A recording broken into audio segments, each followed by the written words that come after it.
Good morning, dear student. Today we are going to start unit number 10, that is the first chapter of organic chemistry. As in our last session we have already taken the IUPAC nomenclature of organic compound. I hope you all have done all the examples of IUPAC. So first chapter of organic chemistry is haloalkanes and haloarenes.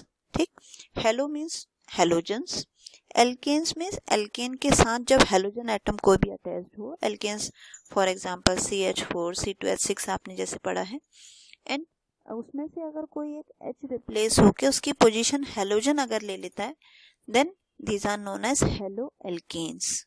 ठीक, the replacement of hydrogen atom in a hydrocarbon aliphatic हो चाहे aromatic हो, तो halogen अगर उसकी position ले ले तब फॉर्म होता है एल्काइल हैलाइड, जिसको हम हेलो एल्केन कहते हैं, या फिर एराइल हैलाइड जिसको कहा जाता है हेलो अरेन्स. ठीक है, तो इसी में हम इसके बहुत सारे यूजेस आगे पढ़ने वाले हैं. सबसे पहले हम इसका पढ़ते हैं classification. On the basis of number of halogen atom, halo alkanes और हेलो अरेन्स को हम क्लासीफाई करते हैं हेलोजन एटम के नंबर्स के बेस में कि 1 है या 2 है. अगर 1 हेलोजन है then it is named as mono halo alkanes. Means जैसे क्लोरो, अगर मान लीजिए यहाँ पे Cl हो, chloro ethane, fluoro ethane, bromo ethane, इस तरीके से इसको नेम दिया जाता है.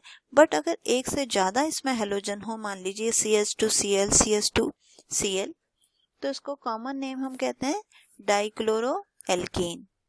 ठीक है, और जब IUPAC लिखेंगे then we have to mention the position, then 1,2 dichloroethane, इस तरीके से देना पड़ेगा. और ये इसी तरीके से ट्राई हेलो एल्केन्स अगर 3 यहाँ पे आपके हेलोजन्स होते हैं तो नंबर के बेस पे.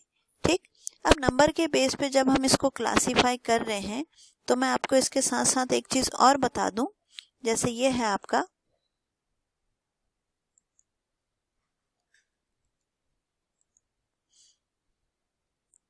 इस तरीके से हम इसको जब डाई हैलाइड्स पढ़ते हैं तो डाई हैलाइड्स के फॉर्म में ये हम जब क्लासिफिकेशन करते हैं तो क्लासिफिकेशन में हम मोनोहैलाइड डाई हैलाइड करके पढ़ते हैं.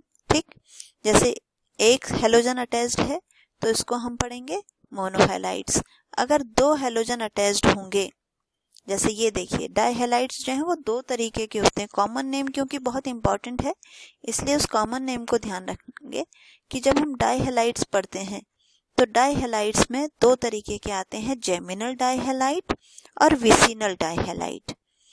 जेमिनल होते हैं जब एक ही कार्बन के साथ 2 हेलोजन अटैच्ड हों, जैसे ये एक ही कार्बन के साथ 2 हेलोजन अटैच्ड हैं तो इसको हम कहेंगे जेमिनल डाई हैलाइड, और नेम लिखा होगा GEM, आगे जेम लिखा होगा. इट मीन्स आपको अपने आप समझना है जेम लिखा है तो दोनों हैलाइड एक ही के साथ अटैच्ड हैं. मैं बात कर रही हूँ कॉमन नेम की. अगर हम IUPAC लिखते हैं तब तो हम पोजीशन लिख ही रहे हैं 1,1 डाई ब्रोमो, बट जब हम कॉमन नेम लिखते हैं तब पोजीशन नहीं लिखते. तब ये जेम आपको बताएगा कि एक ही कार्बन के साथ दोनों हेलोजन अटैच्ड हैं. दूसरा है विसिनल. विसिनल के केस में आप देखो कि दोनों जो हेलोजन हैं वो अलग अलग कार्बन के साथ अटैच्ड हैं, अलग अलग कार्बन के साथ अटैच्ड हैं, तो इसको नाम IUPAC में आप 1,2 करके दे सकते हैं. बट जब कॉमन नेम लिखा जाएगा तो इसको लिखा जाएगा विसिनल डाई हैलाइड, VIC करके हम शॉर्ट में लिखते हैं, विस डाई हैलाइड. मीन्स तो अलग अलग कार्बन के साथ यहाँ पे आपके हेलोजन्स अटैच्ड हैं. ठीक है, तो ये आपका डाई हैलाइड के टर्म्स में है. अब दोबारा से यहीं पे हम आते हैं, ये आपका मोनो हेलो एरीन्स है, die hello arenes and try hello arenes. Not a big issue, यहाँ पे हम इसको इस तरीके से कर सकते हैं. अब इसके बाद नेक्स्ट हमारा है compound containing sp3C carbon. Means अब जो X की पोजीशन है उस X की पोजीशन के साथ कौन कौन से किस टाइप के कार्बन अटैच्ड हैं, किस तरीके का एल्काइल ग्रुप अटैच्ड है, ये आपको ध्यान रखना है.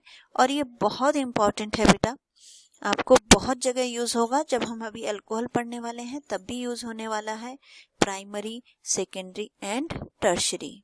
ठीक, अगर जिस कार्बन के साथ ये हेलोजन अटैच्ड है, अगर इसके साथ एक एल्काइल ग्रुप अटैच्ड है, then it is known as primary. ठीक, एक तरीका है कि आप एल्काइल ग्रुप देखो, दूसरा तरीका है कि आप क्या चीज चेक करो, CH2X।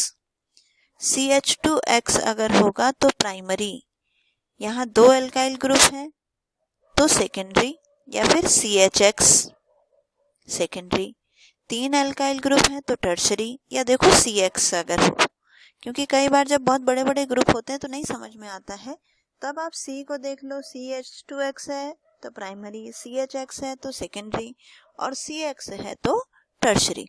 प्राइमरी, सेकेंडरी, टर्शरी आपको पहचानने आने चाहिए। एक alkyl group primary, 2 alkyl group secondary, 3 alkyl group तो टर्शरी। ठीक है, ये बहुत इंपॉर्टेंट पोर्शन है, इसको बहुत अच्छी तरीके से आपको करना है। ठीक है, इसके बाद एलाइल हैलाइड है। एलाइल हैलाइड में डबल बॉन्ड के नेक्स्ट कार्बन के साथ अटैच्ड होता है। ठीक, बहुत ज्यादा बड़ा वो नहीं है, डबल बॉन्ड के नेक्स्ट जो कार्बन होगा उसके साथ Cl, जैसे एलाइल क्लोराइड आपको लिखा है तो C डबल बॉन्ड C लिखो, फिर एक कार्बन बनाओ उसके साथ X लगा लो, एलाइलिक हैलाइड्स। नेक्स्ट आता है बेंजाइलिक। बेंजाइलिक मतलब बेंजीन के साथ अगर होगा तो एराइल हैलाइड हो जाएगा, लेकिन अगर बेंजीन के साथ CH2 ग्रुप है, इसको बेंजाइल ग्रुप कहा जाता है, बेंजीन के साथ CH2 ग्रुप। ठीक, इसको हम बेंजाइल ग्रुप कहते हैं, तो CH2X इज बेंजाइलिक हैलाइड।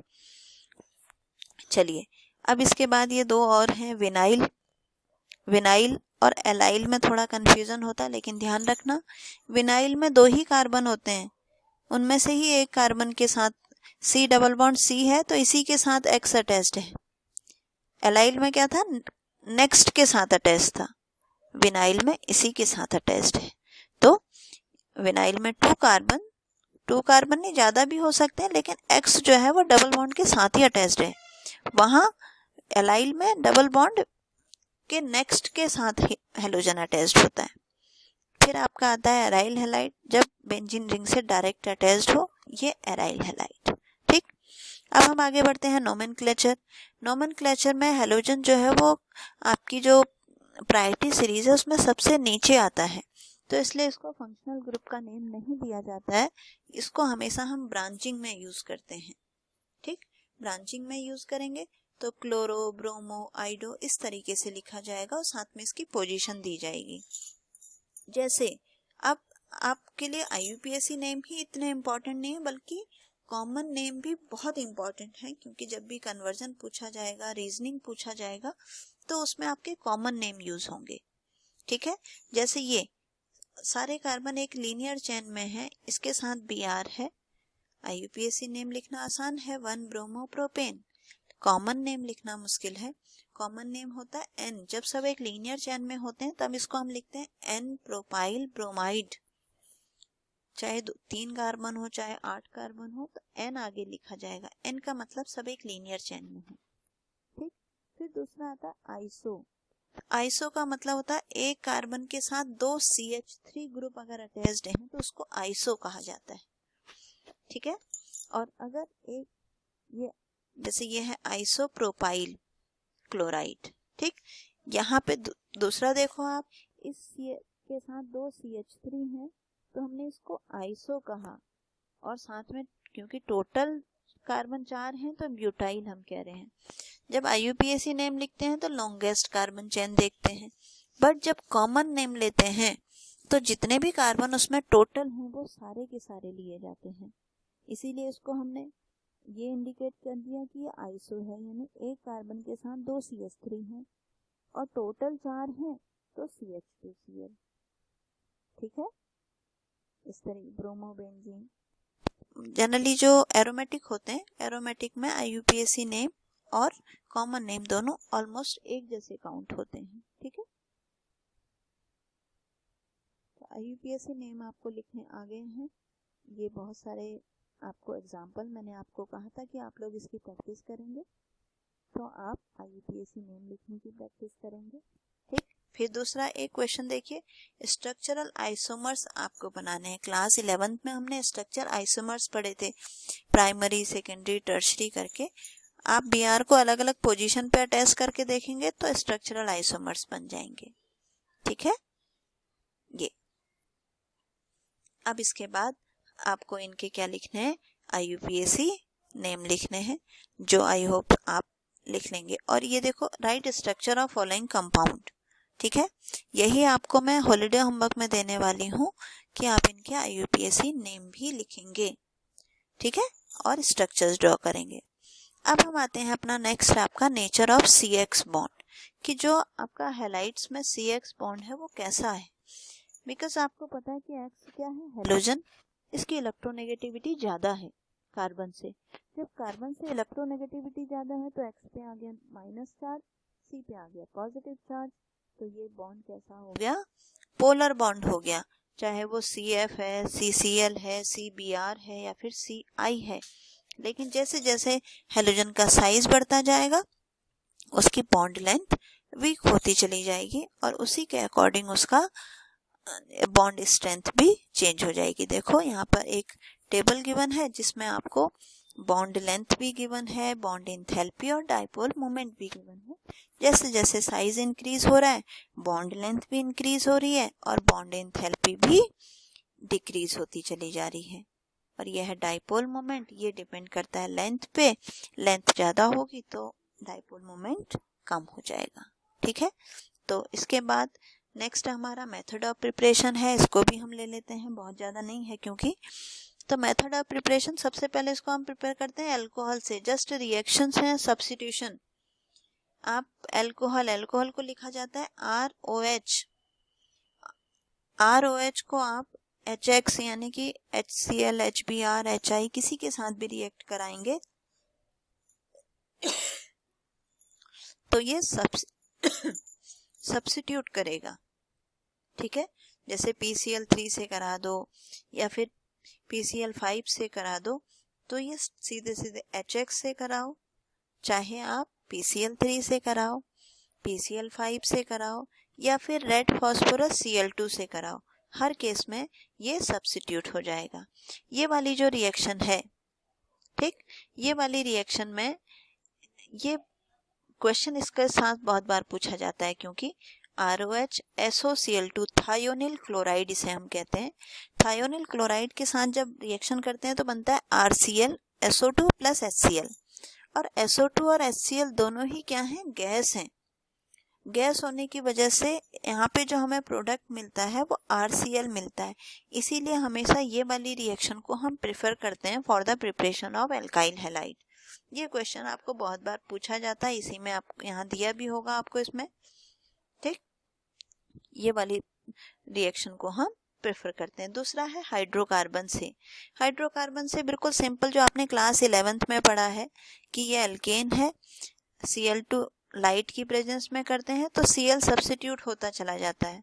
एक पहला Cl सब्स्टिट्यूट हुआ, देन दूसरा सब्स्टिट्यूट हुआ, तीसरा सब्स्टिट्यूट हुआ।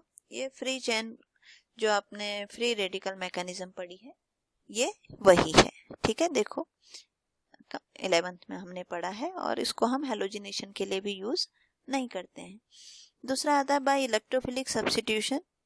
इलेक्ट्रोफिलिक सब्स्टिट्यूशन मींस बेंजीन की हम Cl2 से रिएक्शन कराते हैं डार्क में या FeCl3 की प्रेजेंस में। क्लास 11th में हमने पढ़ा था हेलोजिनेशन इलेक्ट्रोफिलिक सब्स्टिट्यूशन में। ये सेम वही है कि आप कोई भी एरोमेटिक कंपाउंड है Cl2 से रिएक्शन कराएंगे डार्क में तो ये सब्स्टिट्यूट कर देगा। ठीक है, तो ये आपकी इतनी ही प्रिपरेशन में बता रही हूँ। नेक्स्ट रिएक्शन इम्पॉर्टेंट है तो उसको हम अपनी नेक्स्ट वीडियो में पढ़ेंगे। ठीक है बच्चों, थैंक यू।